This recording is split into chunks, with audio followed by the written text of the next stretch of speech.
South India shopping mall, the wedding మంత్ర, సరికొత్త wedding collection, south India shopping mall.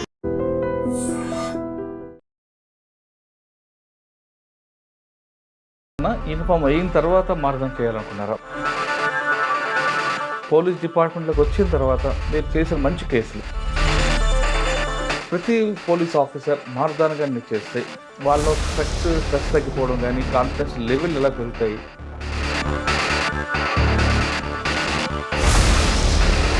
సిద్దిపేటలో అనగానే ఒక నక్సల్స్ మూవ్మెంట్ ఉంటుంది, గిరాయిపల్లి, అవును సార్, తోగుట, అవును సార్, అటువైపు సిరిసిల్ల వైపు జనశక్తి, ఈ మూడు ప్రాంతాలని మీరు ఎలాగ అప్పుడు వర్క్ నేర్చుకున్నారు? ఎక్కువగా మీకు ఛాలెంజ్ వచ్చిన ప్లేస్ ఏది? అంటే సార్ నేను ఒక 2 ఎన్కౌంటర్లలో ఉన్నాను నక్సలిజం పాయింట్ ఆఫ్ వ్యూలో. చెరుకు తోటలో ఒక మీటింగ్ జరుగుతూ ఉంటే, సో అది నా ఎస్ఐ కెరీర్లో ఫస్ట్ కేసు. అంటే ఒక గుర్తు తెలియని, గుర్తు పట్టడానికి వీలైనటువంటి ఒక శవాన్ని తిరుపతి టౌన్లో ఉన్నటువంటి ఒక ప్రాంతానికి సంబంధించినటువంటి ఒక లేడీ ఉంటుంది. హోంగార్డ్స్ ఇప్పిస్తానని, హోంగార్డ్ ఉద్యోగాలు ఇప్పిస్తాను, నాకు పోలీస్ శాఖలో పలుకుబడి ఉందని చాలామంది ఆఫీసుల దగ్గర నాకు భర్తకు మందు బాగా తాపిచ్చి ప్రియుడితో కలిసి అతని అనుచరులను ముట్టుకొని చంపి ఒక ఆత్మహత్యలాగా చిత్రీకరిస్తారు. చూడండి, స్మగ్లింగ్ చెప్పండి. అక్కడ అంబులెన్స్లో తీసుకొని పోయేది. ఇక్కడ క్రైమ్ నేచర్ ఏంటంటే బంగారు వ్యాపారస్తులు ఒక 5.5 కేజీల బంగారం పోతుంది. మార్నింగ్ స్టార్ అని ఒక ట్రావెల్స్ బస్సులో ఎక్కుతారు. శ్రీకాళహస్తి గుడి ఏ విధంగా ఉందో అలాంటి ఒక శివాలయం ఉంటుంది. ఆ దొంగతనం చేసిన దొంగలు ఆ దేవుని దగ్గరికి వెళ్తారు. వృత్తి గురించి చెప్పారు బాగా. మీ ప్రభుత్వం ఈ మార్గాన్ని ఎందుకు ఎంచుకున్నారు? ఆ బంగారుపాలెంలో ఉన్నప్పుడే ఒకరోజు ఇంటర్నెట్లో చూశాను సార్. ఎన్ని కేసు ఉంటారంటే నేను ఇప్పటివరకు 2 సార్లు టాటా ముంబై మారథాన్ చేశాను సార్.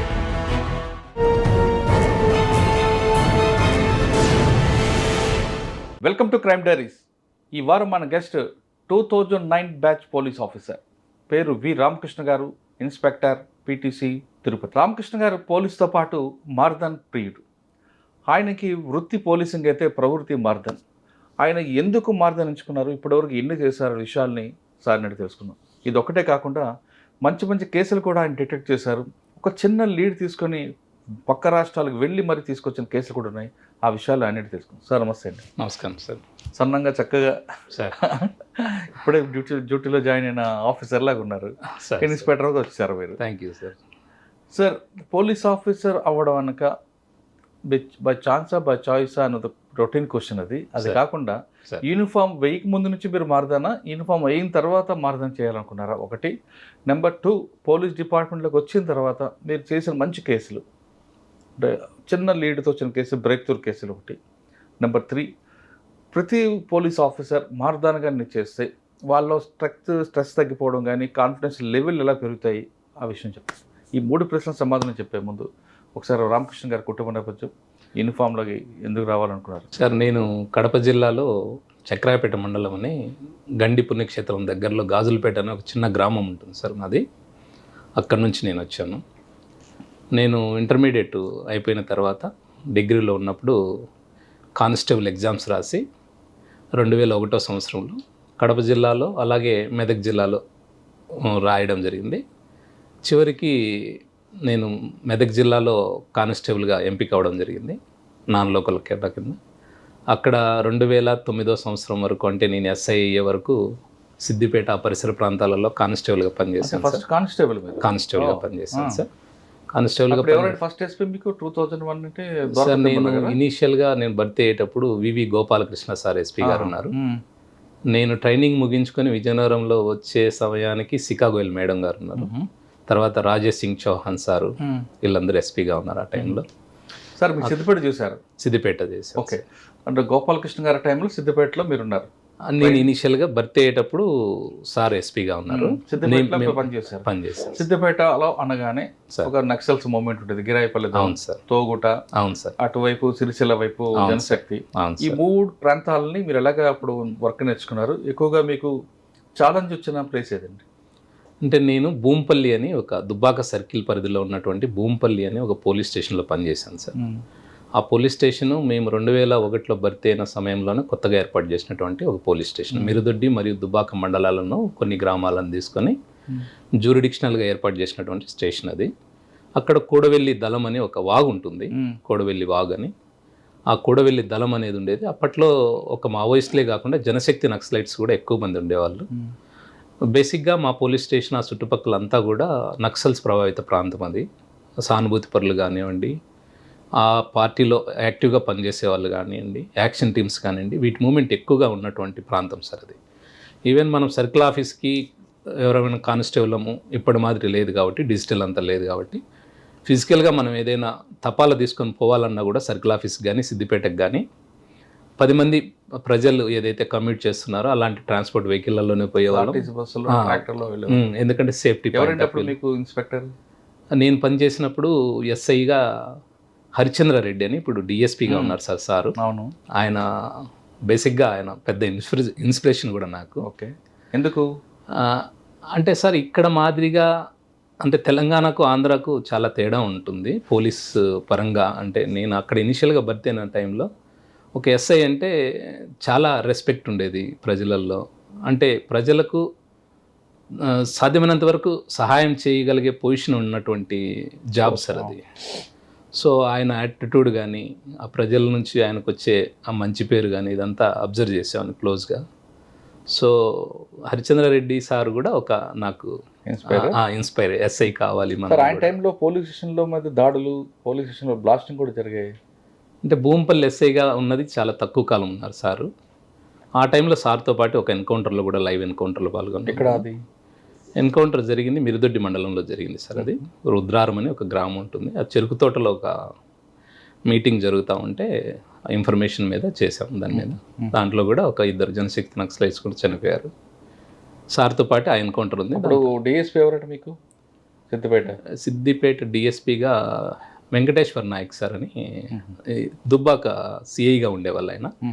డిఎస్పీ వేరే సార్ ఉన్నారు సార్. సార్ పేరు గుర్తు రావడం లేదు. 2001లోనా 2003లో సార్. ప్రకాష్ రెడ్డి గారా? ప్రకాష్ రెడ్డి సార్. సార్ మన మధుకర్ స్వామి సార్ వాళ్ళు దుబ్బాక ప్రభాకర్ రెడ్డి గారు, ప్రకాష్ రెడ్డి గారు సిద్దిపేట. అవును సార్. ఆ పీరియడ్ తర్వాత మేము బంగారపాలెంలో పనిచేసాము హరిచంద్రారెడ్డి సార్తో పాటు. దాంతో పాటు దోపిడీ దొంగలు స్టేషన్ నుంచి పారిపోవడం చాలాగా ఉన్నాయండి కేసులు. చాలా ఉన్నాయి సార్. ఆ దుబ్బాక పరిసర ప్రాంతాలలో ఎక్కువ ఈ నక్సలిజము దాని తాలూకా. ఎందుకంటే అది కరీంనగర్కి కూడా కొద్దిగా బార్డర్ అవుతుంది, నిజామాబాద్కు బార్డర్ అవుతుంది మేము ఉన్నటువంటి ఆ ప్రాంతము. ఆ టైంలో చాలా అంటే చాలా జాగ్రత్తగా ఉంటే తప్ప బయటికి కూడా పోవాలంటే కూడా చాలా ఆలోచించి ఎక్కువ మంది ఉండడం. ఏదైనా తర్వాత ఎక్కడికి వచ్చారు? భూంపల్లి ఒక్కటే చేశాను సార్ నేను. ఆల్మోస్ట్ అక్కడున్న 7 సంవత్సరాల్లో నన్ను ఎవరు బదిలీ చేయలేదు, నేను బదిలీ కావాలని కోరుకోలేదు. అవును సార్. ఏమున్నాయండి మీకు మంచి వర్క్ అక్కడ? అంటే సార్ నేను ఒక 2 ఎన్కౌంటర్లలో ఉన్నాను నక్సలిజం పాయింట్ ఆఫ్ వ్యూలో. తర్వాత ఇంకా అప్పుడే మనకు కొత్తగా CCTNS అని కంప్యూటర్ ఇదంతా ఇంట్రొడ్యూస్ అవుతుంది పైలట్ ప్రాజెక్ట్గా. ఆ టైంలో దాన్ని అప్డేషన్ కోసం అని చెప్పి, మోరోవర్ అప్పటికి నా డిగ్రీ అయిపోవడము, డిస్టెన్స్లో డిగ్రీ చేశాను, ఒక పక్క జాబ్ చేస్తున్నాయి. దాని తర్వాత 2007లో పడిన SI నోటిఫికేషన్ కోసం బాగా ప్రయత్నం చేశాను. బాగా హార్డ్గా ప్రిపేర్ అయ్యాను. కొద్ది మార్కుల్లో 2007లో మిస్ అయింది. సో నా ఫోకస్ అంతా ఇంకా అంటే ఇక్కడ నుంచి బయలుదేరి వెళ్తే మనము రాయలసీమ జోన్లో సెలెక్ట్ అయితే SIగానే వెళ్ళిపోవాలన్న ఉద్దేశంతో లోకల్లో వేరే స్టేషన్కి మారే ఉద్దేశం కానీ అదంతా ఏం లేదు. అంతా సెటప్ అయిపోయింది. అక్కడ క్వార్టర్స్ కూడా ఉండేవి. మా మదర్ కూడా నాతో పాటు ఉండేవాళ్ళు. సో భూంపల్లి అనేది ఒక 3 స్టేర్ బిల్డింగ్ ఉంటుంది. చాలా పెద్ద పోలీస్ స్టేషన్, చాలా అందంగా ఉంటుంది. అక్కడే ఉండిపోయి అక్కడ 2007లో రాకపోయేసరికి మళ్ళీ 2009లో గట్టిగా ప్రయత్నం చేసి జాబ్ వచ్చిన తర్వాత 4th zone Kurnool zone select చేసుకుని ఇట్లా వచ్చేసి. అంటే మీ పోలీసింగ్కి బేస్ భూంపల్లి సార్. భూంపల్లి సిద్దిపేట జిల్లా. అవును సార్. ఆల్మోస్ట్ అంతా సార్ నేను ఫస్ట్ పని చేసినప్పుడు ఒక ర్యాంకర్ SI సార్ ఉండేవాళ్ళు. తర్వాత హరిచంద్రారెడ్డి సారు, తర్వాత రాజు గారు అని చెప్పి రాజు గారు, తర్వాత మధుమోహన్ రెడ్డి సార్ అని కర్నూలు ప్రాంతం వాసి, తర్వాత సార్ నాంపల్లి ఇన్స్పెక్టర్గా కూడా టాస్క్ ఫోర్స్ ఉస్మానియా చేశారు. సార్ ఉన్నారు మాకు.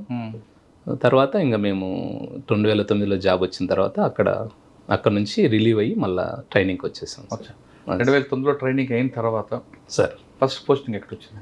2009లో ఫస్ట్ పోస్టింగ్ తిరుపతి వచ్చింది సార్.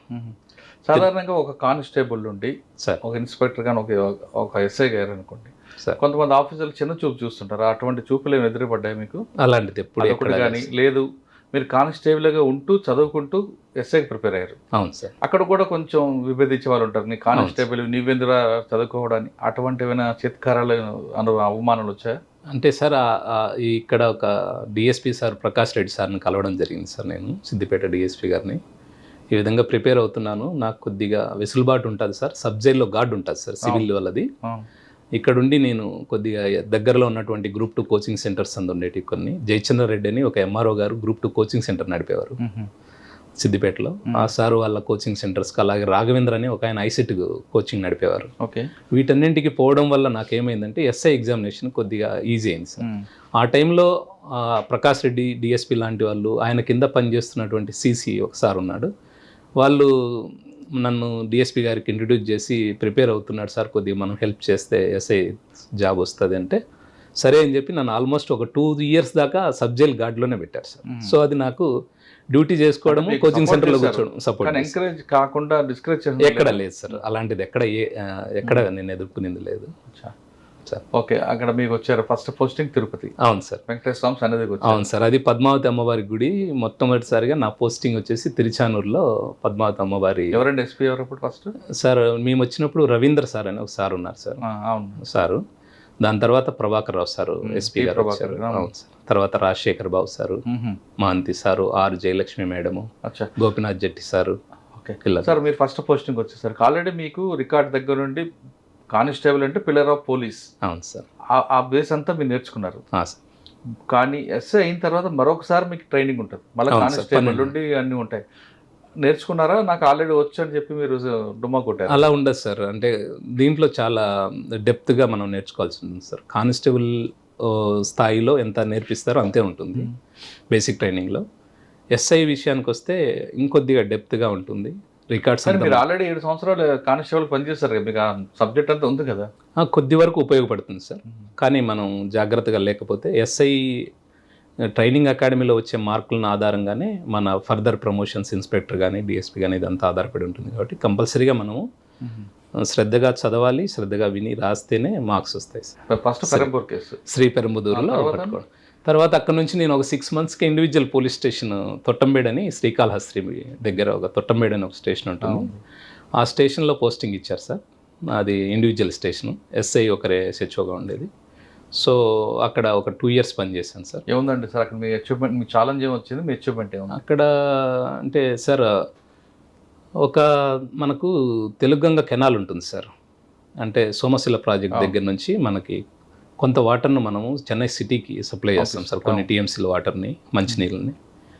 అక్కడ నుంచి పోతున్న వాటర్లో కొంతమంది ప్రమాదవశాత్తు, కొంతమంది ఏదైనా క్రైమ్ చేసి మనుషులను అందుపడేయడము, అవి కొట్టుకుంటూ రావడము, ఆ వేలో ఎన్ రూట్లో ఉన్నటువంటి అన్ని రాపూర్ కానివ్వండి, తర్వాత వచ్చే పోలీస్ స్టేషన్ పరిధులన్నీ కూడా దాటి. పెన్షన్ కూడా మీకే వస్తుందా? పెంచల్కోన అనేది అది సపరేట్ సార్, నెల్లూరు జిల్లాలో ఉండేది. ఆ దారిలో ఆ కెనాల్ ఎంబడి తొట్టంబేడుకు ఉంది సార్ ఆ కెనాల్ కొద్ది స్ట్రెచ్. అక్కడ మాకు ఒక శవం ఒకటి కొట్టుకొని పోతా ఉంటే వాటర్లో ఆ శవాన్ని బయటికి తీయడం జరిగింది. అప్పటికి అది ఆల్మోస్ట్ పీలింగ్ స్టేజ్లో ఉంది. అంటే మనం ముట్టుకుంటే ఎక్కడికక్కడ పార్ట్స్ వచ్చేస్తున్నాయి అన్నట్టు. అప్పటికి చేపలు, అవి ముళ్ళులు, ఇవన్నీ అంటే వాటర్లో కంపలు ఇవన్నీ ఉంటాయి కదా, అవన్నీ తగులుకోవడం వల్ల కొద్దిగా డ్యామేజ్ అయ్యి అంతా ఉందన్నట్టు. అది మనకు గ్రామస్తులు చూసి ఒక శవం ఏదో ఒక చెట్టును తగులుకొని ఉంది అనడంతో జాగ్రత్తగా, అంటే అక్కడికే డాక్టర్లు నందు రిక్విజేషన్ ఇచ్చి అక్కడనే పోస్ట్ మార్టం చేయడం జరిగింది. జరిగిన తర్వాత కొద్ది రోజులు పోస్ట్ మార్టంలో మనకి స్టాబ్ ఇంజరీస్ ఉన్నట్టుగా వచ్చింది.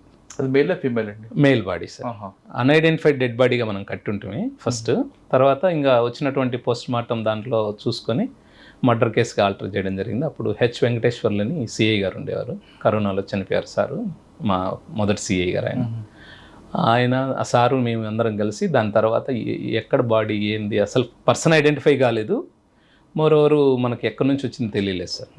మనకు చాలా తక్కువ ఆధారాలు మాత్రమే ఉన్నాయి. అంటే అతను వేసుకున్నటువంటి షర్టు, ప్యాంటు అవి మాత్రమే ఉన్నాయి. అవంతా డ్రై చేసి బాగా అంతా, ఎందుకంటే బాగా డీకంపోజిషన్ స్థితిలో ఉన్నింది కాబట్టి వాటి ద్వారా డైలీ కానిస్టేబుల్ని పంపేవాళ్ళం మేము. కానిస్టేబుళ్ళు ఆ ఎన్ రూట్లో తెలుగంగ కాలు వెంబడి వెళ్తూ ఆ గ్రామాలలో జనాలకు ఆ యూనిఫామ్ క్లాత్ లాగా ఉంటుంది దాన్ని చూపిస్తూ ఏదైనా క్లూస్ ఉంటే క్లూస్ తీసుకొని రావడము, ఏదన్నా మనం ఆ విధంగా మూవ్ చేస్తూ ఉన్నాం సార్. ఒక ఫైన్ డే మేము రాపూర్కి రీచ్ అయింది మా టీము. రాపూర్కి పోయిన తర్వాత సార్ ఎం అనే సింబల్ ఉంది సార్ షర్ట్కి. ఎం అనే సింబల్ తోటి ఉండే 2 టైలర్లు ఉన్నారు సార్ ఇక్కడ. ఎం అని సింబల్ వేసేవాళ్ళు. ఒకరు మూన్ టైలరు, ఇంకొకరు మురళీకృష్ణ టైలర్ అని చెప్పారు. సో వాళ్ళిద్దరి దగ్గరికి ఫోన్లోనే టచ్లో ఉండి వీళ్ళ దగ్గరికి పోమంటే మూన్ టైలర్ మాది కాదని చెప్పాడు. దాంట్లో ఉన్న మురళీకృష్ణ టైలర్ ఈ యూనిఫామ్ నేనే స్టిచ్ చేశాను, ఆ పర్సన్ కొద్దిగా డీటెయిల్స్ ఇచ్చారు. దాని తర్వాత దాన్ని ట్రాక్ చేయడం జరిగింది. అప్పటికి వాళ్ళు నెల్లూరులో కంప్లైంట్ కూడా ఇచ్చున్నారు ఈ పర్సన్ మిస్ అయ్యాడని. వాళ్ళ విలేజ్కి వెళ్ళి ఇవన్నీ చూపించి ఇది మీ బ్రదర్దే అంటే వాళ్ళ బ్రదర్ నమ్మడు. మా వాడు అంటే యాక్సెప్ట్ చేయలేకపోయారు. మా వాడు చనిపోలేదు, మా వాడు మిస్ అయ్యాడు, కంప్లైంట్ ఇచ్చాము, మేము వేరే దగ్గర కూడా మూఢనమ్మకాలు చూపించాము, మా వాడు ఉన్నాడు బతికే అని చెప్పారని చెప్పి అతను కొట్టిపాడేస్తాడు. ఎంత కన్విన్స్ చేయడానికి కూడా ట్రై చేసినా వినలేదు. తర్వాత మాకు ఆ షర్ట్ జేబులో ఒక చిన్న తాళం చెవి ఉన్నింది సార్, కీ ఉన్నింది. సరే మీ తమ్ముడు ఏం పని చేస్తాడంటే బాలాజీ మొబైల్స్లో ఒక సెల్ ఫోన్స్ రిపేర్ చేసే అబ్బాయి, నర్తకి థియేటర్ ఎదురుగా ఒక బాలాజీ మొబైల్స్ అనే ఒకటి ఉంటుంది నెల్లూరులో. సరే ఆఫీస్లో ఉన్నటువంటి డ్రాగ్ సంబంధించిన కీసా, ఒకవేళ ఓపెన్ అయితే అన్న ఇతను వాళ్ళ బ్రదర్ యాక్సెప్ట్ చేస్తాడని వాళ్ళ బ్రదర్ని పెట్టుకొని పోయి అక్కడ ట్రై చేస్తే అక్కడ కాలేదు సార్. తర్వాత అక్కడ ఉన్న మేనేజర్ని అడిగితే ఈ అబ్బాయి ఎక్కడ ఉంటాడు ఏమంటే వాళ్ళు ఒక ఇల్లు చూపించారు. ఆ ఇంటికి ఉన్నటువంటి తాళము మా చేతిలో ఉన్నటువంటి కీ ఒకే కీ. దాన్ని చూస్తానంటే ఒక చల్లగా ఒక బ్రీజ్ వచ్చేసింది, ఐడెంటిఫై అయింది అని. దాన్ని ఓపెన్ చేస్తానంటే ఓపెన్ అయింది. అప్పుడు వాళ్ళ బ్రదరు మా ఓడేలాగే ఉన్నా అంటే కనుక్కోవడానికి కూడా వీలు లేని విధంగా శవం ఉండడం వల్ల అది జరిగింది. తర్వాత ఇతను ఎందుకు చంపారు, ఎందుకు చనిపోయి ఇంట్లోకి వెళ్ళారా? ఇంట్లోకి వెళ్ళాము. అతనితో పాటు ఇంకొక రూమ్మేట్ ఉన్నాడు సార్. అతను విచారిస్తే కూడా ఇది ఒక కీ నా దగ్గర, ఒక కీ అతని దగ్గర ఉంది సార్. అతని పేరు నాగరాజు, మొబైల్ షాప్లో పనిచేస్తాడు, అతను రిపేర్ చేస్తాడు సెల్ ఫోన్స్ అని చెప్తాడు. సరే ఇంకా ఈ అబ్బాయి వాడే మొబైల్స్ ఏమున్నాయని అప్పట్లో CDRs అంతా పెట్టుకొని కాల్ డాటా అంతా, లాస్ట్ కాల్ ఎక్కడ ఎండ్ అయింది, ఎవరితో మాట్లాడాడు, లాస్ట్ కాల్స్ ఇవన్నీ మాట్లాడాము. దాని తర్వాత ఒక ఇద్దరిని ఐడెంటిఫై చేసి అతన్ని చంపి కారులో తీసుకుని వచ్చి రాపూర్ దగ్గర వాటర్లో విసురుతారు. అది ఒక 7 days తర్వాత మా దగ్గరికి నీళ్ళలో కొట్టుకుంటా వస్తుంది సార్. ఎందుకు చంపారండి సార్? వాళ్ళిద్దరూ బాగా ఫైనాన్షియల్ ప్రాబ్లమ్స్లో ఉంటారు. వాళ్ళలో చంపిన వ్యక్తిలో ఒక అతను ఏమవుతాడంటే వీళ్ళ దగ్గర పని చేస్తుంటాడు సార్. ఇతను ఏదైతే రాపూర్ దగ్గర విలేజ్ ఉన్నదో ఈ నాగరాజు అనేటువంటి మృతుడు, అతను చిన్నగా ఉన్నప్పుడు ఒక 9th class డ్రాప్అవుట్ స్టూడెంట్ ఒక పిల్లోడు వచ్చి వీళ్ళ దగ్గర పని చేస్తూ ట్రాక్టర్ పని అని చేస్తూ ఉంటాడు సార్. తర్వాత కాలంలో వాడు డిఆర్ ఉత్తమ్ అని మనకు పెద్ద హోటల్ ఉంది సార్ నెల్లూరులో, అక్కడ వ్యాలెట్ పార్కింగ్ చేసుకుంటూ డ్రైవింగ్ అందిపోతూ ఉంటాడు. ఈ క్రమంలో బాగా అప్పులపాలైపోతాడు. అదే హోటల్లో సెక్యూరిటీగా పనిచేస్తున్నటువంటి ఒక సెక్యూరిటీ ఇన్ఛార్జ్ కొడుకు ఒక అబ్బాయి పరిచయం అయ్యి ఈ చెడు వ్యసనాలతో అప్పులపాలైపోయి ఒకరికి ఫైనాన్స్ తీసుకొని వాళ్ళకి డబ్బులు చెల్లించే క్రమంలో డబ్బులు లేక ఇబ్బంది పడుతూ ఉంటారు. ఆ టైంలోనే ఈ నాగరాజ్ అనే అతను చిన్నప్పుడు ఎవరైతే వాళ్ళ ఇంట్లో పనిచేసిన అబ్బాయి పరిచయం అవుతారు. ఇతని దగ్గర ఉన్నటువంటి బంగారు, ఈ మెడలో ఉన్న చైన్లు, సెల్ ఫోన్లు ఇదంతా చూసి అతన్ని ఏదన్నా చేస్తే మనకు ఆ ఫైనాన్షియర్ దగ్గర మనం ఇబ్బంది లేకుండా ఉంటామన్న ఉద్దేశంతో ఒక ప్లాన్ వేసి అతన్ని తీసుకెళ్ళి రూమ్లో మందు తాపిన తర్వాత అనుకున్నట్టుగా చంపేసి దాన్ని అంతా కూడా నీట్గా తీసి కారులో పెట్టి ఆ కార్ను కూడా ఎయిర్పోర్ట్కి బాడీకి పోతున్నామని ఒక కొబ్బరి బొండాల షాప్ ఒకతను అతని దగ్గర కార్ను తీసుకొని పాపం ఆ కార్లో దాన్ని వేసుకొని వర్షం పడుతూ ఉంటుంది, వస్తారు రాపూర్ సైడ్ ఫారెస్ట్లో పడేయాలన్న ఉద్దేశంతో. ఫారెస్ట్ వాళ్ళు ఉండడంతో యూనిఫామ్లో పోలీసులని భయపడి గూడూరు రోడ్లో పోతూ ఉంటే మనకు తెలుగంగ కెనాల్ కింద పోతుంటుంది, అక్కడ నుంచి ఇసురుతారు. ఒక 7 days తర్వాత మన తొట్టంబేడు పరిధిలో ఉన్నటువంటి తంగెళ్ళపాలెం అనే గ్రామం దగ్గరికి వచ్చి దాన్ని పట్టుకోవడం జరిగింది. సో అది నా ఎస్ఐ కెరీర్లో ఫస్ట్ కేసు. అంటే ఒక గుర్తు పట్టడానికి వీలైనటువంటి ఒక శవాన్ని కనుగొనడం, దాని వెనక ఎవరున్నారనే దాన్ని అంతా కూడా ఫైండ్ అవుట్ చేయడం. సాధారణంగా నాలాలో కొట్టుకొచ్చిన శవం, చెరువులో కొట్టుకొచ్చిన శవం, చెరువులో తేలిన శవం, నదిలో కొట్టుకున్న శవం సార్ మీ ఆఫీసర్లు కొంతమంది చూసారంటే సార్ ఏం చేస్తారంటే, మీరు ఆఫీసర్లు కాదు, మీరు సబార్డినేట్స్ కానీ ఇది మన కాదు ఎక్కడి నుంచి వచ్చిందని కొంచెం ముందు పంపిస్తారు. కానీ మీరెందుకు లాగి దాన్ని పుట్టుబోరలోకి వెళ్ళాల్సి వచ్చింది? అంటే ప్యాషనా? సార్ అంటే మనకు వేరే ఇప్పుడు గ్రామస్తులు చూసిన తర్వాత మనం అలాంటి పనులు చేయడం లేదా దాన్ని పంపించడం లాంటివి చేస్తే అది చెడ్డ పేరు వస్తుంది సార్. అలాంటిది వాళ్ళు చూసినా చూడకపోయినా ప్రొసీజర్ ఎవరైనా చేయాల్సిందే సార్ ఇది. మోరోవర్ ఏంటంటే ఈ తెలుగంగ కెనాల్ ఏదైతే ఉందో చెన్నైకి పోయే టైంలో సత్యవేడు అనే ఒక ప్రాంతం దగ్గర ఒక మెష్ లాగా ఉంటుంది సార్. అక్కడ పోదు సార్, ఇంకా ఆడ అడ్డుపడతాయి.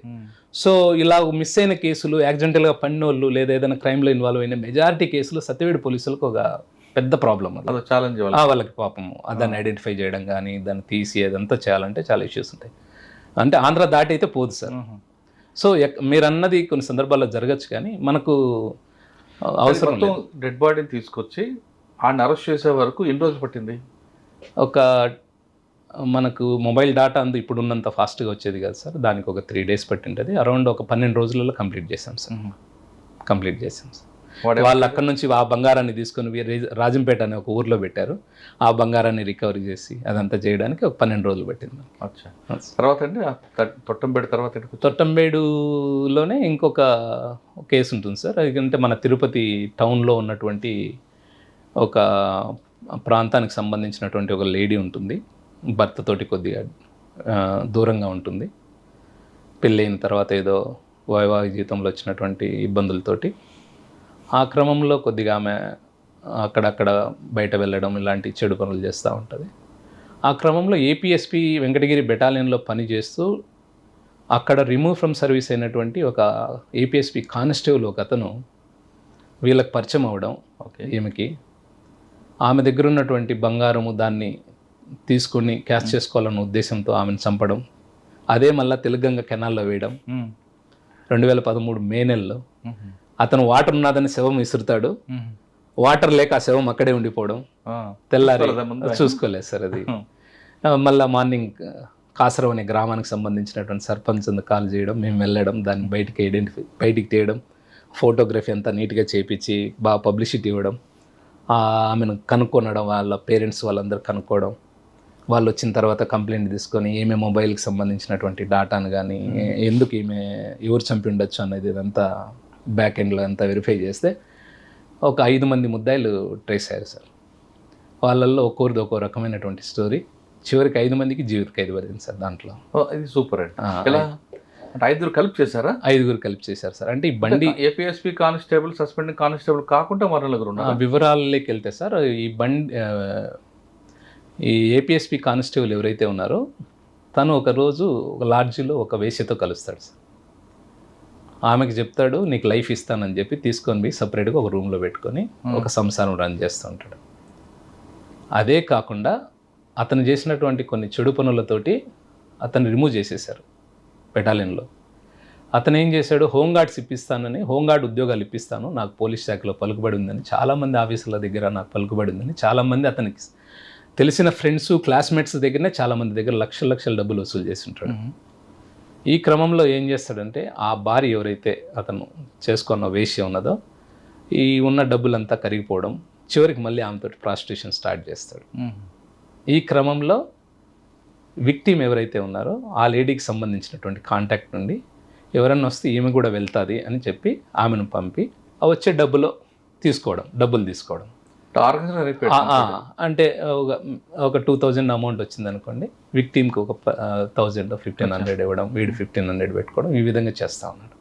ఈ క్రమంలో ఎక్కడో ఇద్దరి మధ్య కొద్ది డిస్ప్యూట్ వచ్చి ఆమె ఏదో రూడ్గా ప్రవర్తించిందని దాన్ని మనసులో పెట్టుకొని వీడు ఒకరోజు ఆమె బర్త్డేకి గంగమ్మ గుడి ఉంది సార్ మనకి ఇక్కడ, తాతయ్య గుంట గంగమ్మ గుడి, ఆమె స్కూటర్లో పోతూ ఉంటే వీడు వీంతో పాటు ఉన్న ఆ లేడీ ఎవరైతే ఉందో ఆ లేడీ ఇద్దరు చూసి ఇంత గోల్డ్ ఉందా ఈమె దగ్గర, మనం చాలా కష్టాల్లో ఉన్నాము, ఈమెకి ఎవరూ లేరు, ఆల్రెడీ భర్తతో కూడా దూరంగా ఒంటరిగా ఉంటుంది అని ఒక ప్లాన్ వేసి ఈ హోంగార్డ్ ఉద్యోగాలు ఇప్పిస్తానన్న ఫ్రెండ్స్ ఎవరైతే ప్రెజర్ చేస్తున్నారో డబ్బుల కోసం వాళ్ళందరినీ డబ్బులు సెటిల్ చేస్తాను రమ్మని పిలిపించి ఆ లేడీకి వేరే దగ్గర నుంచి చెన్నై నుంచి ఒక పర్సన్ వస్తున్నాడు, అతన్ని మీట్ అయితే మనకి ఎక్కువ అమౌంట్ వస్తుందని, ఆమె నాది ఈరోజు బర్త్డే నేను యాడికి పోనన్నా కూడా బలవంతం పెట్టి అర్ధగంట సేపే టైం అది ఇది అని చెప్పి తీసుకొని వచ్చి ఒక దగ్గర పెట్టి ఫ్రెండ్స్ అందరినీ పిలిచి మీరు ఈ పని చేయకపోతే మీ డబ్బులు రావు, మీరు చేయకపోయినా నేను చేసి మీ పేరు చెప్తాను అని వాళ్ళని కన్విన్స్ చేసి అందరూ కలిసి ఆమెను చంపి. ఎంతమంది అంటే వాళ్ళు 5గురు సార్.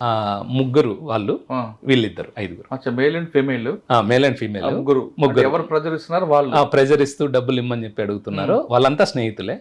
దాంట్లో ఒక డిగ్రీ చదువుతున్న పిల్లోడు కూడా ఒకడు ఉంటాడు. అయ్యో, వాడి ఇంటి ఎదురుగా ఉంటాడు. వీడు రిమూవ్ అయినా కూడా యూనిఫామ్ వేసుకొని తిరుగుతూ ఉంటాడు. వాడు క్రేజీగా పోలీస్ కదా, ఏదన్నా మనకు ఉపయోగపడతాడని తిరుగుతూ ఉంటాడు. వాని హెల్ప్ కూడా తీసుకొని ఆమెను చంపేసిన తర్వాత అక్కడి నుంచి ఆ హోంగార్డ్ ఉద్యోగానికి డబ్బులు కట్టిన వ్యక్తి కారులోనే తీసుకొని ఆమె స్కూటర్లో, ఆమె వచ్చిన స్కూటర్లో ఇతను ముందు పోతూ యూనిఫామ్లో తిరుపతి నుంచి బయలుదేరి రేణుగుంట దాటి, ఏర్పేడు దాటి, శ్రీకాళహస్తి దాటి టువర్డ్స్ వెంకటగిరి వైపు, అంటే అతను ఆ ప్రాంతం అన్నట్టు. దాంట్లో ఉన్న ఐపీఎస్పీ కానిస్టేబుల్ది, బాలాయపల్లి మండలం అతను. అతను వాటర్ పోతున్నాయి అనుకున్నాడు. ఈ మధ్యకాలంలో పోయినట్లేడు ఆ కెనాల్ వైపు. సో పైనుంచి ఇసురుతారు, మూట అంతా ప్రిపేర్ చేసి చేస్తారు. ఉదయం 10 గంటలకు ఆమె తింపులు వేటప్పుడు చూస్తారు. ఒక పథకం ప్రకారం రాత్రికి చంపుతారు. చంపిన తర్వాత దాన్ని అక్కడ పడేస్తారు.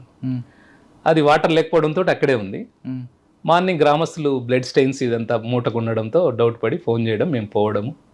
ఇంకా మనం కొద్దిగా బాడీ ఐడెంటిఫై చేయాలి. ఫస్ట్ ఐడెంటిఫై చేస్తే సగం కేసు మనకి డిటెక్ట్ అయిపోతుంది సార్.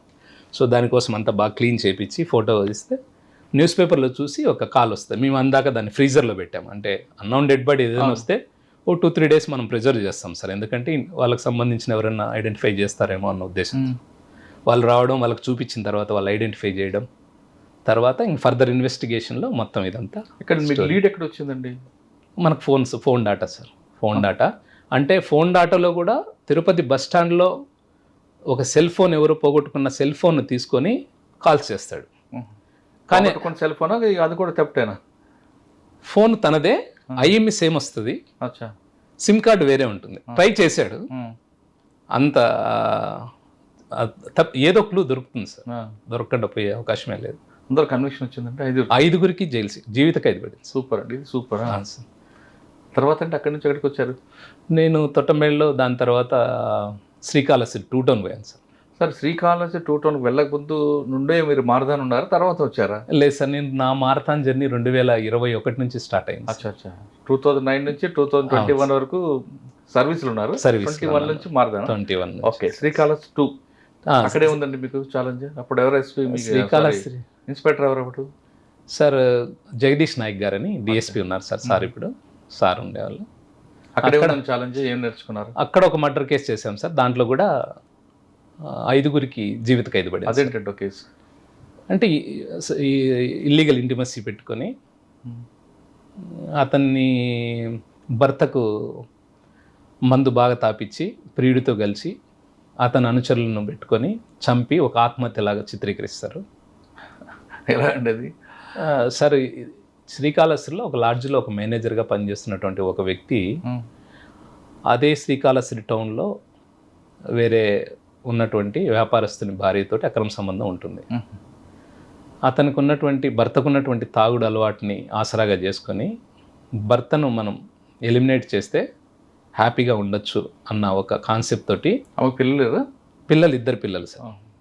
2 పిల్లలు ఉండగా ఇంకొక ఆయనతో ఉండడం వల్ల అతనికి పెళ్ళయింది, అతనికి పిల్లలు ఉన్నారు. ఈ క్రమంలో ఒక స్కెచ్ వేసి దాని ప్రకారంగా అతన్ని తీసుకొని పోయి మందు దాపిస్తారు. స్కిట్ అని ఇంజనీరింగ్ కాలేజ్ ఉంది, అక్కడ అతని బండి పడినట్టు, యాక్సిడెంటల్గా అతను పడిపోయినట్టుగా క్రియేట్ చేస్తారు. ఒక మార్నింగ్ మనకు కాల్ వస్తుంది, పోలీసులు మనతో అక్కడ పోయి సీన్ ఆఫ్ అఫెన్స్ చూస్తూనే మనకు కొద్దిగా ఇది యాక్సిడెంట్ కేసు కాదు అనేది మనకు ఐడియా వస్తుంది. స్పాట్ చూడగానే ఐడియా వస్తుంది. అంటే వెహికల్ పడిన విధానం కానీ, ఆ పర్సన్ పడిన విధానం కానీ, ఇదంతా కూడా మనకు కొద్దిగా. ఇంకోటి, అతను నోట్లో కూడా కొద్దిగా నురగలాగా రావడం, అంటే పాయిజనస్ ఏదో అతను తాగన్నా ఉండాలి, లేదా ఎవరన్నా తాపించి ఉండాలన్న ఉద్దేశంతో ఈ విధంగా వైఫ్ దగ్గరనే కంప్లైంట్ తీసుకున్నాం. మా దగ్గర ఆమె ఉంది. ఫర్దర్ ఇన్వెస్టిగేషన్ అంతా వెళ్ళాం, అందరూ దొరికారు, పట్టుకున్నాం. అందరికి జీవిత ఖైదు పడింది. ఎక్కడ మీకు లీడ్ ఎక్కడ వచ్చిందండి? Call data. ఆ మాత్రం అంతవరకు బ్రేక్ అవ్వలేదు. ఆమెకి ఏమి తెలియనట్టుగానే ఉంది. చివరికి ఆమెకు కూడా జీవిత ఖైదు పడింది. దాంట్లో ముఖ్యంగా పిల్లల సాక్ష్యం బాగా పనిచేసింది సార్. ఆమె పిల్లలది, చనిపోయిన వ్యక్తి యొక్క పిల్లలు ఎవరైతే ఉన్నారో వాళ్ళు ఇచ్చినటువంటి ఎవిడెన్స్ క్రూషియల్గా పనిచేసింది మనకి. అంటే వాళ్ళు చెప్పడం, ఇతను ఇంటికి వస్తే వాళ్ళను పక్కన పడుకోబెట్టడము, వాళ్ళతో కలిసి ఉండడం, ఇలాంటి అన్ని విషయాలు కూడా పిల్లలు కోర్టులో చెప్పడంతో అది అలాగే మన ఇన్వెస్టిగేషన్ అంతా కూడా కలిసి. సార్ ఆ కేసులో తండ్రి చనిపోయాడు, తల్లి జైలుకి వెళ్ళిపోయింది, మన పిల్లల పరిస్థితి ఏంటండి? ఉన్నారు సార్, వాళ్ళ బాబాయ్ ఒక అతను ఉన్నారు, అతను బాగా రెస్పాన్సిబుల్ పర్సన్, అతను టేక్ కేర్ చేస్తున్నారు సార్. ఇప్పుడు ఆవిడ ఇంకా జైల్లో ఉందా? ఇప్పుడు లేటెస్ట్గా తెలియదు సార్. ఒక కన్విక్షన్ వచ్చింది. కన్విక్షన్ వచ్చింది. ఓకే, ఇంకేమన్నాడు కాలేజీలో మీకు? కాళహస్తిలో ఇది చేశాను సార్. తర్వాత కాళహస్తి 2 టౌన్ తర్వాత నాకు ఎలక్షన్ కోడ్ రావడంతో అలిపిరికి వచ్చాను. అలిపిరి కొద్ది రోజులు పనిచేశాను.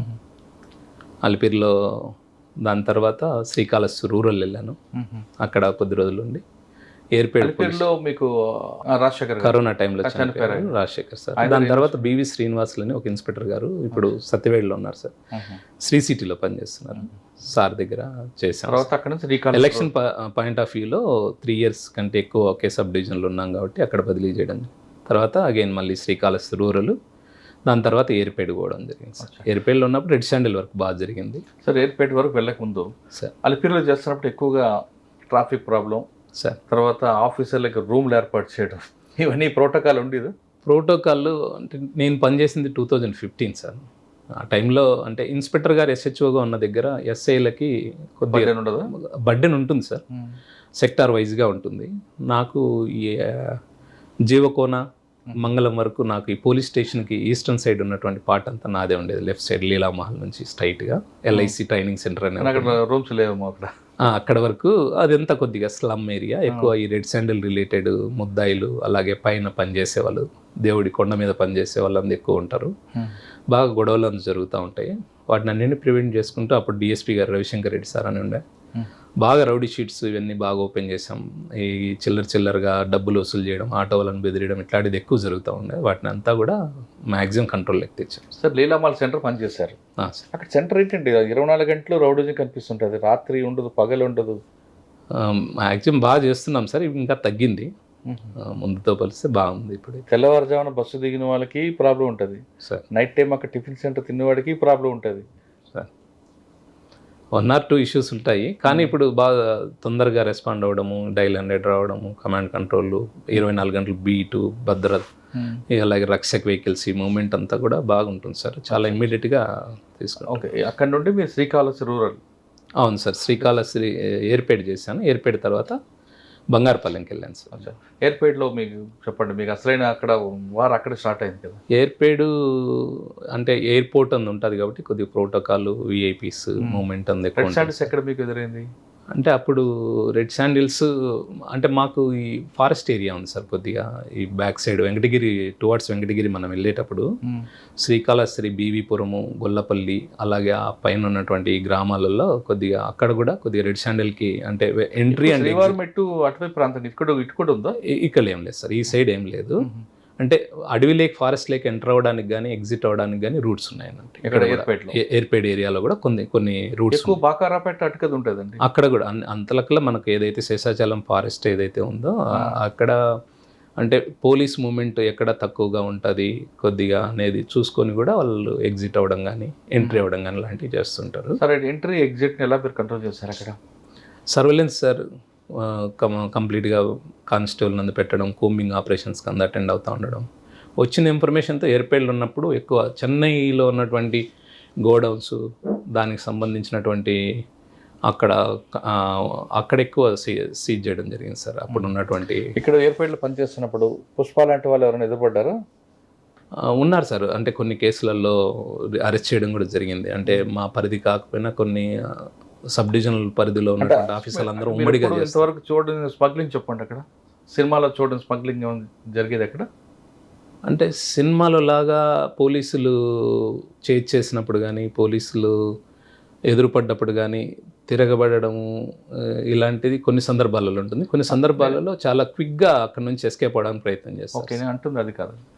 వాళ్ళు పాల క్యాన్లలోని లేదా కిందన ఒక ట్రాక్, ఒక లాకర్లా చేయించుకొని తేవడం అలాంటివి ఎదురుపడి ఉన్నాయి సార్, ఉన్నాయి. అంబులెన్స్లో తీసుకొని పోయేది లాక్స్ని, అలాగే పాల వ్యాన్లలో అందరూ తీసుకొని పోయేది, ఇలాంటివి ఉన్నాయి. అలాంటి కేసులు కూడా చేసి ఉన్నాము. కాకపోతే నేను చిత్తూరు తాలూకాలో పనిచేసేటప్పుడు అంబులెన్స్ లాంటివి సీజ్ చేసి ఉన్నాము. వాటికి సమాచారం మనకు వస్తుంది. కొద్దిగా టెక్నాలజీ డెవలప్ అయిన తర్వాత మేము కూడా కొన్ని డౌట్ ఉన్న ఇన్ఫర్మేషన్ ఉన్నటువంటి వాటిలో మేము కూడా ట్రాకర్స్ లాంటివి పెట్టి కొద్దిగా తెలివిగా చేస్తే దొరుకుతాయి సార్. లేదంటే అంత ఈజీ ఎలా అంటే ఎలాగా చెప్పండి ఒకసారి. అంటే మనకు జీపీఎస్ ట్రాకర్స్ ఉంది ఇప్పుడు అవైలబిలిటీ వచ్చేసింది సార్. బాగా మనకు డౌట్ ఉందనుకోండి, ఆ పర్టికులర్ వెహికల్కి మనం జీపీఎస్ ట్రాకర్ని అటాచ్ చేస్తాం.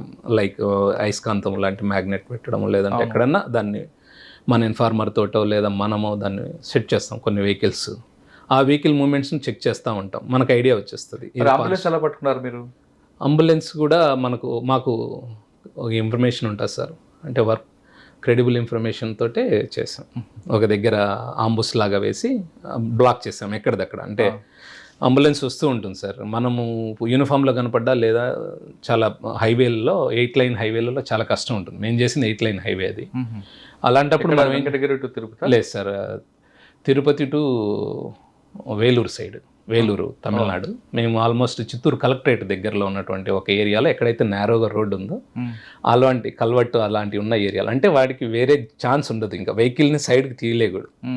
అలాగా ఉన్న దగ్గర బ్లాక్ చేస్తేనే మనకు వర్కౌట్ అవుతుంది. అదంతా ఒక జాగ్రత్తగా ప్లాన్ చేసుకోవాలా.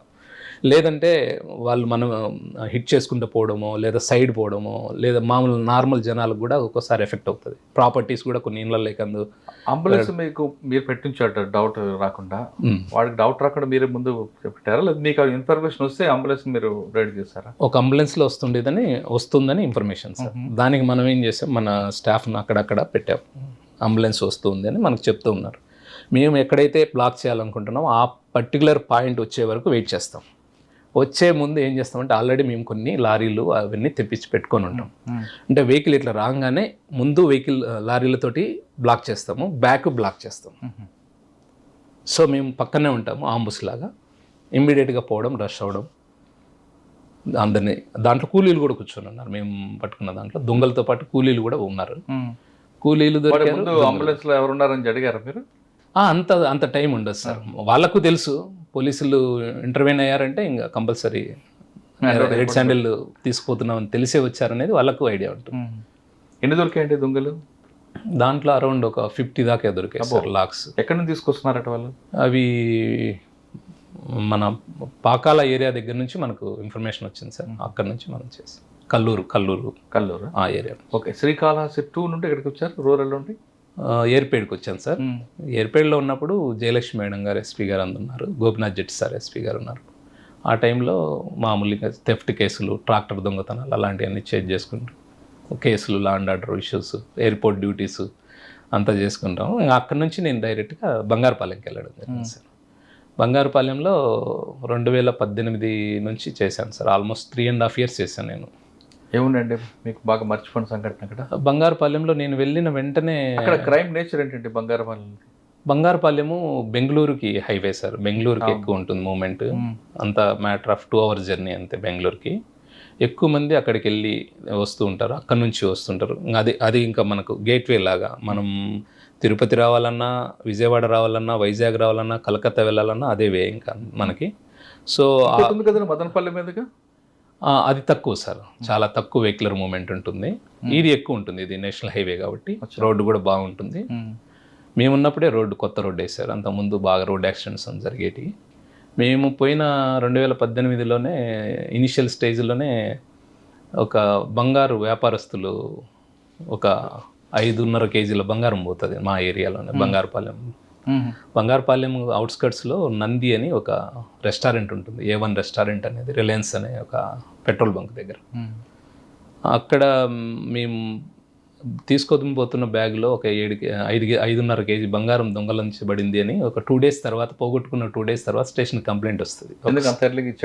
అది మనకు ఒక్కసారిగా మైండ్ బ్లాక్ అవుతుంది. కేజీలు అంటేనే అది ఏమన్నా కరెక్ట్ చెప్తున్నాడా, ఇతను ఏమన్నా సమస్య ఉందా అన్న ఉద్దేశంతో తర్వాత ఆఫీసర్లకు చెప్పడం జరిగింది. అతను కన్విన్స్ చేసిన విధానం, అతను చెప్పిన విధానం చూస్తుంటే 100% పోగొట్టుకున్నాడు. ఎందుకంటే 2 రోజుల తర్వాత ఎందుకు ఇచ్చాడు అంటే ఓనర్ ఎవరైతే ఉంటారో తను భావేష్ జ్యువెలర్స్ అని చెప్పి బాంబేలో ఉంటారు సార్. తను వీళ్ళు ఎగ్జిక్యూటివ్స్ ఇద్దరు, ఎవరైతే గోల్డ్ థెఫ్ట్ ఉన్నటువంటి పర్సన్స్ ఉన్నారో వాళ్ళు పట్టుకుని క్యారీ చేస్తున్నారా? అవును సార్. అది ఎలా జరిగిందంటే మామూలుగా రెగ్యులర్గా మనకు బంగారము ఏదైనా ఎగ్జిబిషన్ కానీ లేదా షాప్స్కి కానీ వాళ్ళు తీసుకొని పోవాలన్నప్పుడు బాంబే నుంచి ఎగ్జిక్యూటివ్స్ వస్తారు సార్. ఎగ్జిక్యూటివ్ కూడా ఓన్గా క్యారీ చేయడు సార్. వాస్తవంగా మనకి పార్సెల్ ట్రాన్స్పోర్ట్ సిస్టమ్స్ ఉన్నాయి ఇప్పుడు అంతా. కాస్ట్లీ గోల్డ్ కానీ క్యాష్ కానీ బంగారం కానీ అదంతా ఆర్ముడ్ ఎస్కాట్తోనే వాళ్ళు తీసుకెళ్తారు. వీళ్ళు కొచ్చిన్లో ఉన్నటువంటి ఒక గోల్డ్ ఎగ్జిబిషన్కి భావేష్ జ్యువెలర్స్ అని ముంబైకి సంబంధించిన వాళ్ళు అక్కడ నుంచి తీసుకొని వస్తారు. ఇద్దరు వాళ్ళ ఏజెంట్స్ని పంపుతారు.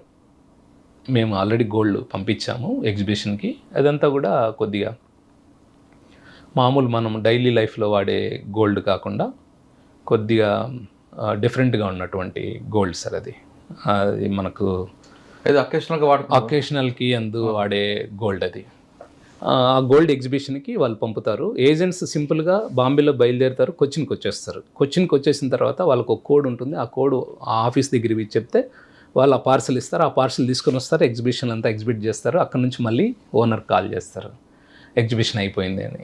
అతని కమాండ్ మీద నెక్స్ట్ పలాన్ దగ్గరికి ఇవ్వండి, కోయంబత్తూరుకి ఇవ్వండి. కోయంబత్తూరుకి కూడా మళ్ళీ అగైన్ పార్సల్ పిక్ చేస్తారు. వీళ్ళు ట్రావెల్ అయిపోతారు, వాళ్ళ చేతిలో ఏమీ ఉండదు. వస్తారు కోయంబత్తూరులో మళ్ళీ దాన్ని కలెక్ట్ చేసుకుంటారు. ఓకే. మళ్ళీ అక్కడ నుంచి మళ్ళీ ఓనర్ ఇన్స్ట్రక్షన్స్ మేరకు విజయవాడకు వస్తారు.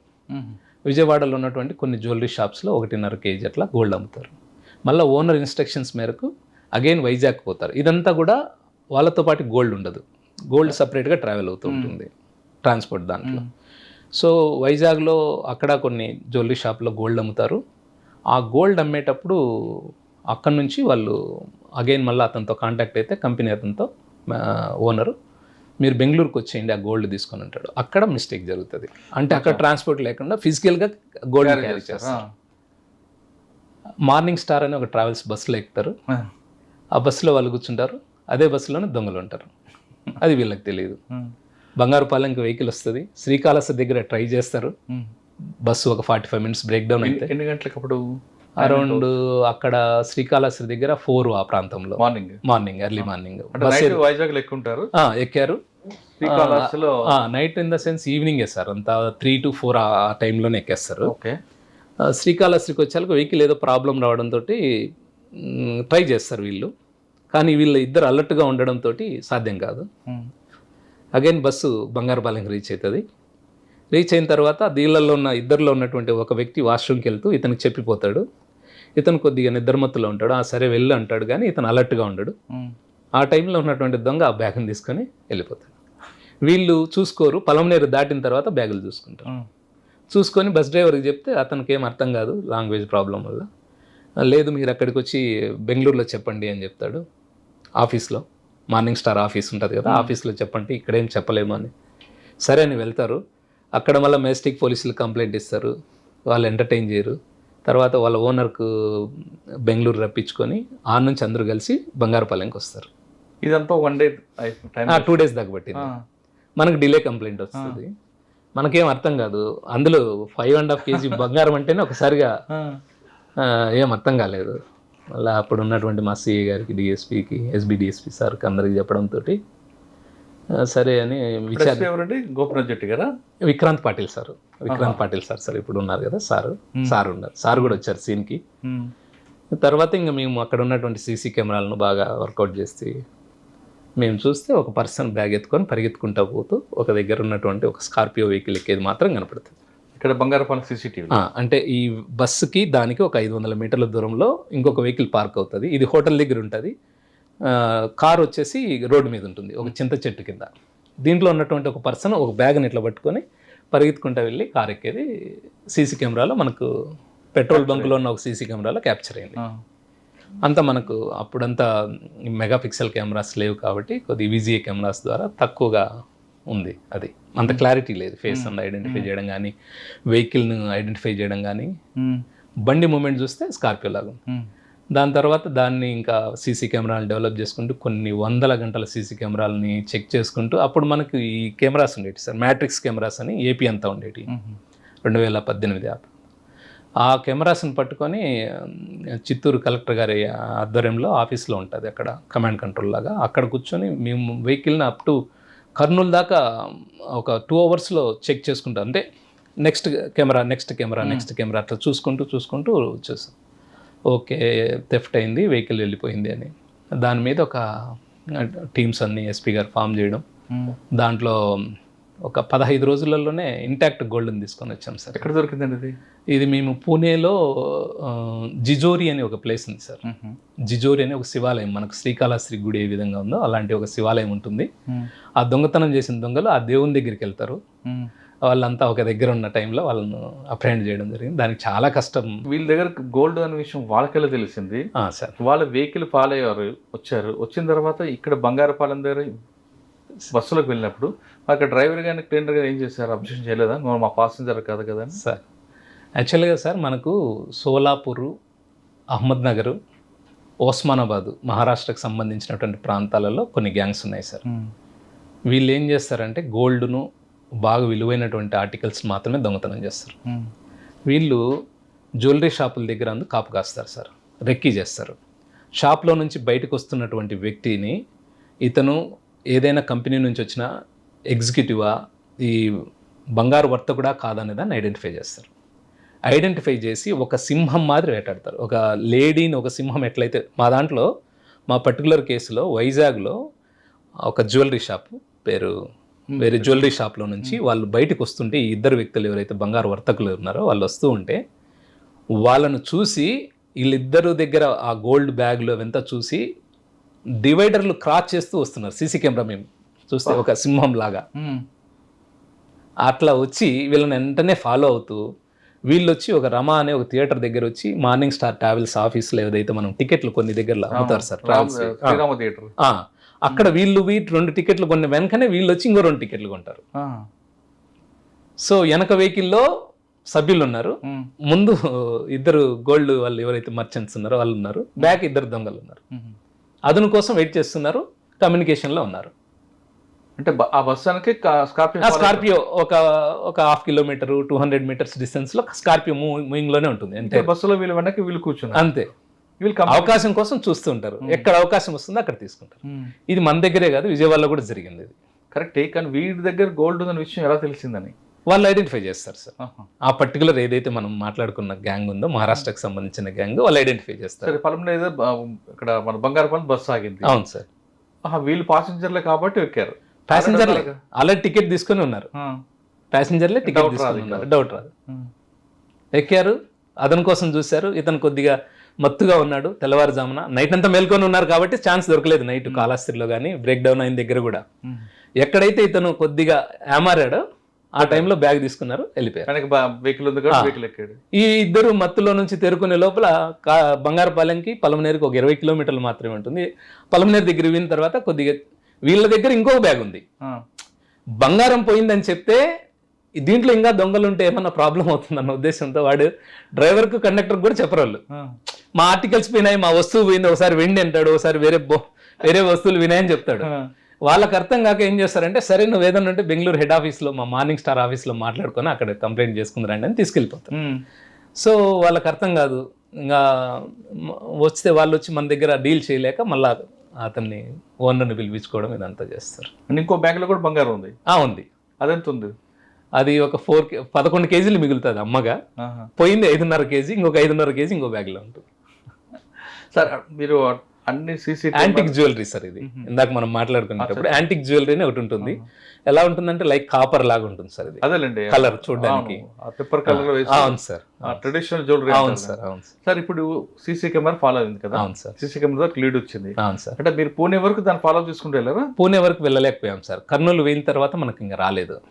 మళ్ళీ వాళ్ళు కొట్టి వాళ్ళు వెనక్కి వెళ్ళారా? వాళ్ళు వెళ్ళిపోయారు సార్. ఎటు వెళ్ళారు? టువర్డ్స్ సోలాపూర్ సైడ్ వెళ్ళారు. అంటే సోలాపూర్ అంటే ఇటు హైదరాబాద్ రూటే వెళ్ళారు.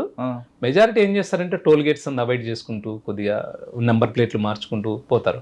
మనకు వచ్చిన ప్రధానమైన క్లూ ఏంటంటే, ఆ స్కార్పియో వెనకన రెజ్లర్ ఉంటాడు కదా సార్, కుస్తీ వీరుడు. ఆ కుస్తీ వీరుని ఒక స్టిక్కర్ ఉంటుంది. ఆ స్టిక్కర్ ని లాగేయడం వల్ల ఒక ఇంప్రెషన్ అట్లే ఉంది. ఆ స్టిక్కరే మమ్మల్ని కాపాడింది. ఆ స్టిక్కర్ పట్టుకొని వెళ్తాం మేము.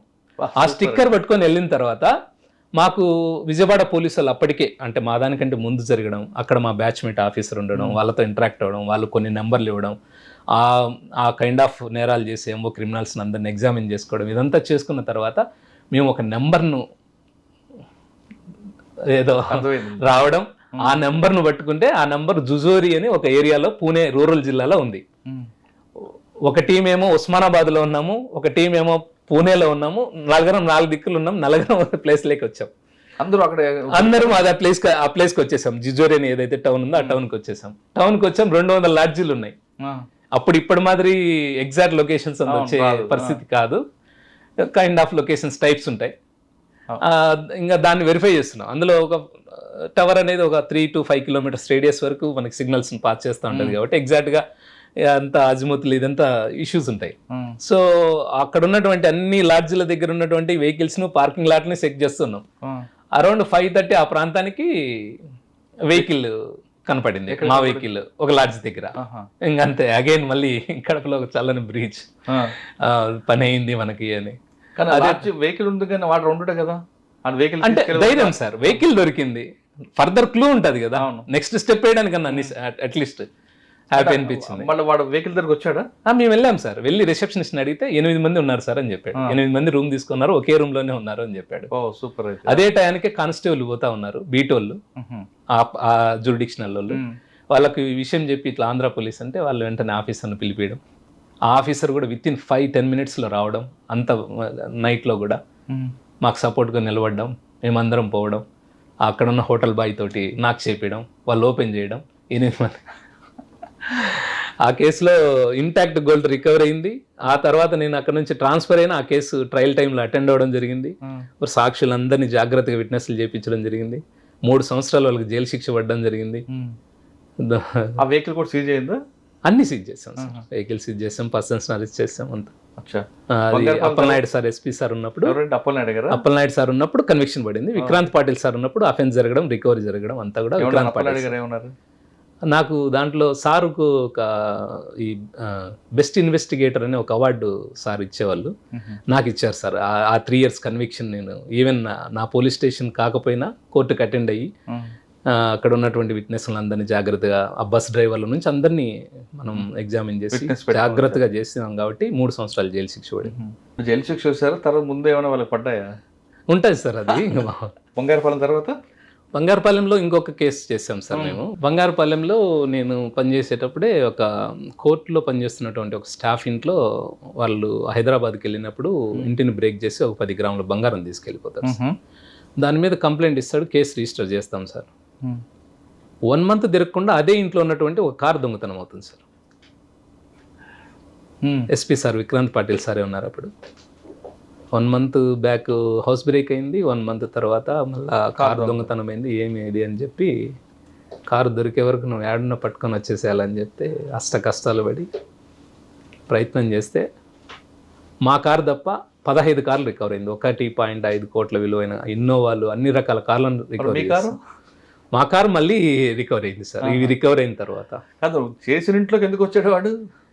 సార్ వాడి ఇన్వెస్టిగేషన్లో మనకు తెలిసింది ఏంటంటే హౌస్ బ్రేక్ చేసినప్పుడు 2nd key తీసుకొని వెళ్ళిపోతాడు వాడు. అది మనకు ఈ ఎవరైతే ఆ ఇంటికి దాన్ని తను కూడా చూసుకోలేదు, ఇవ్వలేదు. ఇంకొక రోజు వాళ్ళు లేనప్పుడు వాడు దర్జాగా లోపలికి వచ్చి పార్కింగ్లో ఉన్న కార్ను తీసుకొని వెళ్ళిపోతాడు. అలా జరిగింది సార్. దాన్ని కూడా రికవర్ చేయడం. ఎవడండి వాడు? ముద్రతో పేరు వాడు చాలా కేసులు ఉన్నాయి. వంశీ అని ఒక ముద్దాయి, పోలీసు వాళ్ళ ఎస్కాట్లో తప్పించుకున్నాడు, జైల్లో నుంచి తప్పించుకున్నాడు. చాలా నటోరియస్. ఒంగోలు ఏరియా సార్ అతనిది, సింగరాయకొండ ప్రాంతము, సొంతూరు. రకరకాల పేర్లతో పిలుచుకుంటూ ఉంటాడు. అంటే వంశీ అని ఒక ఆయన సూడో పోలీసు ఒక ఆయన ఉండేవాడు. వంశీ అలియాస్ తిరుపతి స్వామి అనే వ్యక్తి సార్ ఈ పర్టికులర్ కేసులో. మేము రికవరీ చేసిన కేసులో మా కేసు కోసం పోతే చాలా కేసులు దొరికాయి సార్. అవి ఏంటంటే కార్లు దొంగతనం చేసే బ్యాచ్ ఉంటుంది సార్. వీళ్ళంతా ఎలాంటి కార్నైనా బ్రేక్ చేస్తారు. వీళ్ళు కొన్ని రకాల టూల్స్ అవైలబుల్లో ఉన్నాయి మనకి, alibaba.com అట్లాంటి దాంట్లో ఈ సిగ్నల్స్ని ఏదైతే సెన్సార్స్ ఉంటాయో వాటిని బ్రేక్ చేసి ఈ మనకి ఏదైతే ఎలక్ట్రానిక్ కీస్ ఉంటాయి కదా సార్, మాన్యువల్ కీస్ కాకుండా అలాంటి వాటిని ఈజీగా ఇంటరప్ట్ చేసి. ఇప్పుడు కార్ ఉంది, వాడు మీకు చెప్పుంటాడు ఎంబోలో కార్కి టచ్ చేస్తేనే అది అరుస్తుంటుంది. అవును సార్. ఆ మోడల్ కూడా కొట్టగలరా?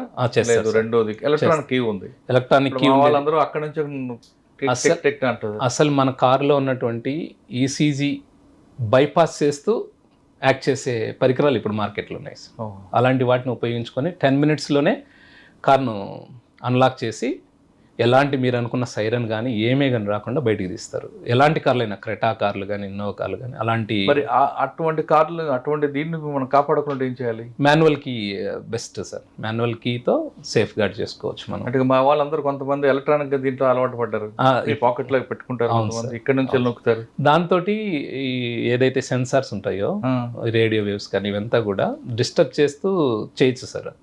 కొన్ని రకాల ఎక్విప్మెంట్స్ మాన్యువల్ కీ బెస్ట్ ఎప్పటికైనా. అవును సార్, మాన్యువల్ గా ఏదైతే లాక్కుందో అదే బెస్ట్ ఏ కార్కైనా. ఈ ఎలక్ట్రానిక్ కీస్ ని ట్యాంపర్ చేయొచ్చు, ట్యాంపర్ చేశారు. మా పర్టికులర్ కేసులో అదే జరిగింది. మధురైకి సంబంధించి కొంతమంది మా వాళ్ళందరూ ఇదే బెస్ట్ అంటారండి. అది బెస్ట్ అని నేను చెప్పను సార్, ఎందుకంటే అది ట్యాంపర్ చేసే అవకాశం ఉంది. మా కేసులలోనే మేము చూసాం. కేసు చూపించాడు వాడు, చేసి చూపించాడు. మధురైకి సంబంధించినటువంటి ఒక ముద్దాయి ఉన్నాడు. అతను కర్ణాటక, ఆంధ్ర ఆల్మోస్ట్ 200 కార్స్ దాకా షోరూమ్ లో కూడా చెప్తాడు కదా, ఎలక్ట్రానిక్ గ్యాడ్జెట్స్ పెట్టుకోండి హ్యాపీగా ఉంటుంది, లైట్ ట్రాకర్స్ లాంటివి యూజ్ చేయొచ్చు. అది కూడా ట్రాకర్స్ మనం ఐడెంటిఫై చేసేటివి కూడా ఉన్నాయి. ట్రాకర్స్ లాంటివి పెట్టుకుంటే జీపీఎస్ ట్రాకర్స్ లాంటివి అట్లీస్ట్ మన వెహికల్ ఎక్కడ పోతుంది అనేదన్నా మనకు ఐడెంటిఫై అవుతుంది. అతను తీసి పడేసే వరకు. ఓకే, తర్వాత ఎక్కడికి వచ్చారంటే మీరు నెక్స్ట్ పోస్టింగ్? నేను బంగారుపాలెం దాటిన తర్వాత చిత్తూరు తాలూకాకు వచ్చాను సార్. చిత్తూరు తాలూకాలో పనిచేసి అక్కడ ఉన్నప్పుడు కొద్ది రోజులు డీటీసీలో ఉండి ప్రమోషన్ వచ్చినాక ఇప్పుడు పీటీసీ తిరుపతిలో ఉన్నాను సార్. సార్, ఈ వృత్తి గురించి చెప్పారు బాగా. మీ ప్రభుత్వ ఈ మారథాన్ ఎందుకు ఎంచుకున్నారు మీరు? ఎవరు ఇన్స్పైర్ అయి చేశారు మీకు? సార్, మారథాను నేను 2021 వరకు నాకు మారథాన్ అంటే తెలియదు సార్. అసలు లిటరల్గా నాకేం తెలియదు. నేను మా బ్యాచ్లో ఉండే కొంతమంది ఈ డయాబెటిక్ అవ్వడం ఇదంతా అబ్జర్వ్ చేసి కొద్దిగా హెల్త్ కాన్షియస్గా ఉండాలా, కొద్దిగా ఫిట్గా ఉంటే తప్ప మనం సర్వే కాలేమన్న ఒక దాంతో చిన్నగా వారానికి ఒక 5 km 10 km ఇట్లా రన్నింగ్ కొట్టుకుంటూ రన్నింగ్ చేస్తూ బంగారుపాలెంలో ఉండేవాడిని సార్. అక్కడ రోడ్ రన్నింగ్ అని చేసుకుంటాను. ఇప్పుడు ఎన్ని చేస్తుంటారు మారథాన్లో?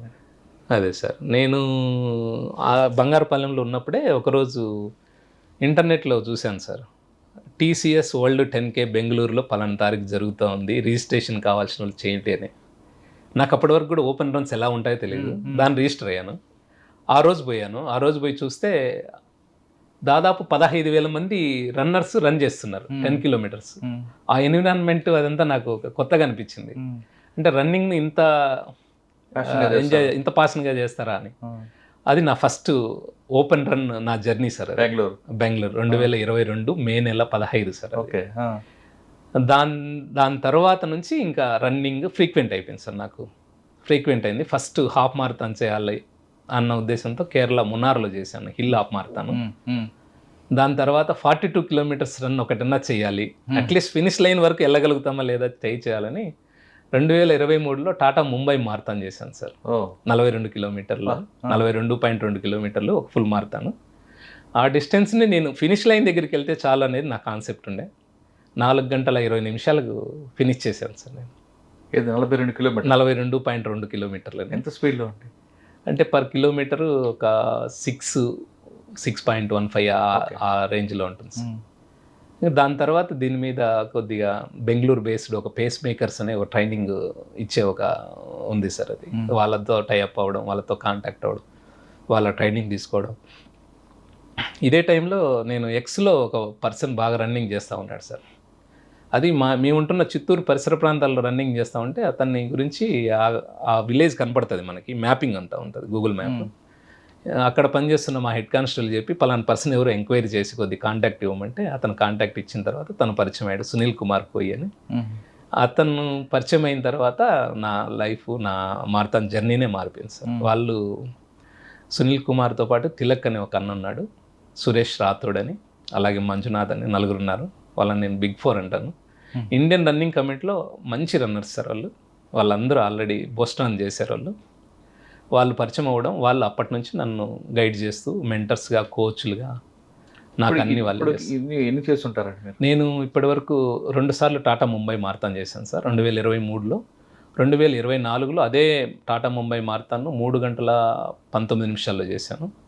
రీసెంట్గా జరిగినటువంటి ఈ మన 2024 టాటా ముంబై మారథాను 3:31 minutesలో చేశాను సార్.